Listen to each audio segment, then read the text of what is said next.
Donc nous revoilà sur la partie numéro 2 de ce chantier. Je voulais vous montrer une zone qui est bien encrassée pour vous montrer un petit peu comment va réagir le produit. Donc là on est sur de l'oxyde de carbone, ni plus ni moins, c'est ce qu'on appelle des effets polluants.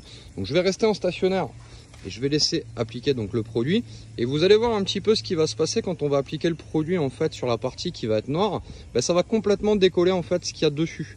Alors c'est souvent dû au VMC. Alors là on peut voir on est vraiment sur une embouchure de VMC.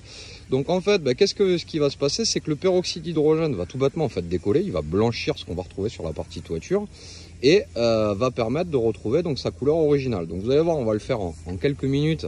Ça va vous montrer un petit peu ce qui se passe et en live, parce que c'est vrai que j'ai pas toujours le temps de le faire. Là, je vais prendre le temps pour vous montrer un petit peu comment on peut arriver à avoir une toiture qui est effectivement pas si sale que ça, parce que on peut s'apercevoir que comparé à tout à l'heure, ça y est, on a commencé à appliquer les produits, les couleurs commencent à redevenir normales. Derrière, on va faire donc la deuxième étape qui sera l'étape de rinçage.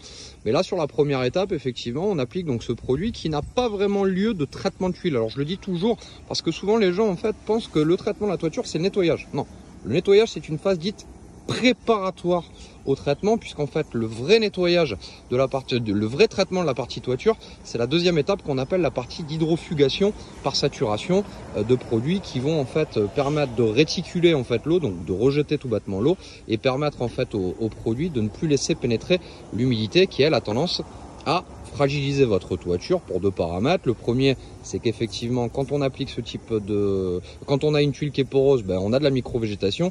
Deuxième paramètre que souvent les gens voient moins, c'est potentiellement les entrées d'eau qu'on peut retrouver.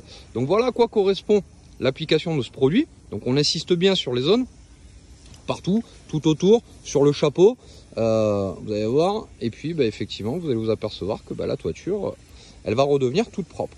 Donc on peut s'apercevoir aussi, pareil, qu'on n'a pas de protection spécifique. Alors je le dis toujours, les produits qu'on utilise sont des produits en fait avec des bases de peroxygène. Donc le peroxyde d'hydrogène en fait, pour faire court, c'est un produit qui n'est absolument pas agressif.